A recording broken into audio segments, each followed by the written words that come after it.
Well, hello. It's Friday night, rest day, also known as Recovery and Mobility Day, but you have the option of taking a rest. And as you can see, I am resting. I'm hanging out in my Westie, getting ready for a weekend of agility with my puppy, Tucker, Pupper. And so I decided to actually take this as a rest day. This is the end of week 3 for P90X2. And so next week I'm going to start phase 2. Last week, in the last video I said phase 3, but I meant phase 2. And normally Saturday would be the start of the next week. But tomorrow I'm going to be running like a crazy woman, hopefully, in a good way, with my dog Tucker. So I'm not going to be working out, even though I could bring along a video and I could do it. But the reality is on agility days, you end up walking about 10,000 steps, no, 20,000 steps.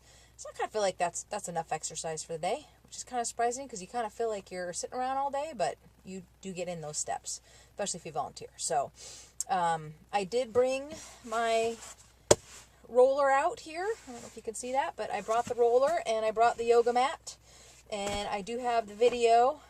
So if I do decide that I could use some good rolling out or stretching or even just roll a little bit here or there, I have the tools there. So that's my plan, is just to, if I need to go ahead and take advantage of that. So I have the tools for that.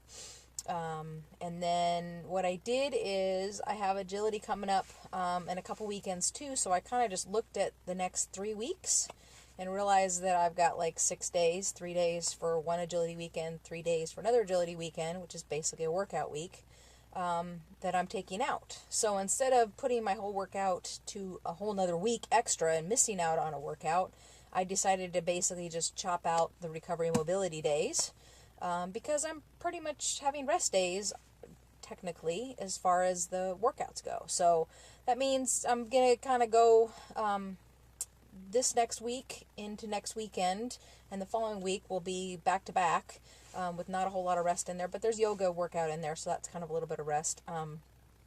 And then I will have, full rest with the agility weekends. And then that way I don't lose a week. So, you have either options. I kind of battled with both ideas, but I kind of felt like I wanted to stay on track with making sure I got the workouts in. And to me, putting in the recovery days, as much as I do the rolling out and I'm like, oh my God, that was like the best thing for me, I kind of felt like I'll be able to do the extra stretching that I need to while I'm doing agility. So I kind of just want to share that because I know a lot of people get on these great plans of working out and then stuff gets in the way, and then you kind of get thrown off, and then you get dissuaded, and you kind of give up altogether. So this is one way to deal with it. I would have been happy with either way. So if I had just said, okay, there's 6 days of doing agility, I'm just going to move my whole workouts a week later and, end, in 90 days and 6 days later than that, or do like I'm doing and kind of incorporating the rest days as actual rest days kind of grouped together, and just kind of plan it out. So it works any which way, just as long as you work it, right? So as they say, you just got to keep push and play. So that's what I'm doing. And so I hope everybody's having a great night. This isn't going to get posted through, obviously, the end of the weekend because I'm out doing agility. So wish me luck. Wish me and Tucker luck. Bye.